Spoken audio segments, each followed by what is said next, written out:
السلام علیکم ناظرین کرامی، آج آپ کو بتاتے چلیں کہ خیبر پختونخوا میں مجموعی طور پر آج سے 30 مئی کے دوران پشاور اور چارسدہ میں خطرناک بارشوں کا سلسلہ جاری رہے گا اور اگلے 7 روز کی تفصیلی پیشگوئی محکمہ موسمیات نے جاری کر دیا۔ آپ کو پوری تفصیل سے آگاہ کریں گے۔ ویڈیو شروع کرنے سے پہلے ہماری آپ سے ریکویسٹ ہے کہ ہمارے چینل کو جلدی سے سبسکرائب کریں اور ویڈیو اگر اچھی لگے تو ویڈیو کو لائک کریں۔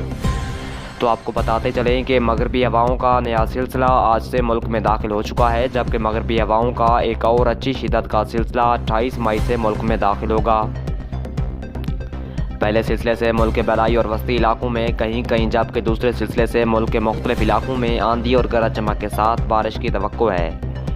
مجموعی طور پر آج سے خیبر پختونخوا میں 30 مئی کے دوران پشاور، چارسدہ، ہری پور، مردان، بالاکنڈ اور باجوڑ، چترال، چار باغ، ہنگو، سوات، شانگلہ، دیر، درویش، ایبٹ آباد، کلام، تھل اور کاکل کوہاٹ میں خطرناک بارش، آندھی اور گرج چمک کے ساتھ اچھی بارش کی توقع ہے،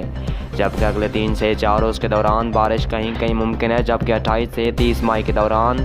بیشتر علاقوں میں امکانات ہیں۔ صوبے میں دونوں سلسلوں سے چند مقامات پر موسلادھار بارش اور ژالہ باری بھی ہو سکتی ہے۔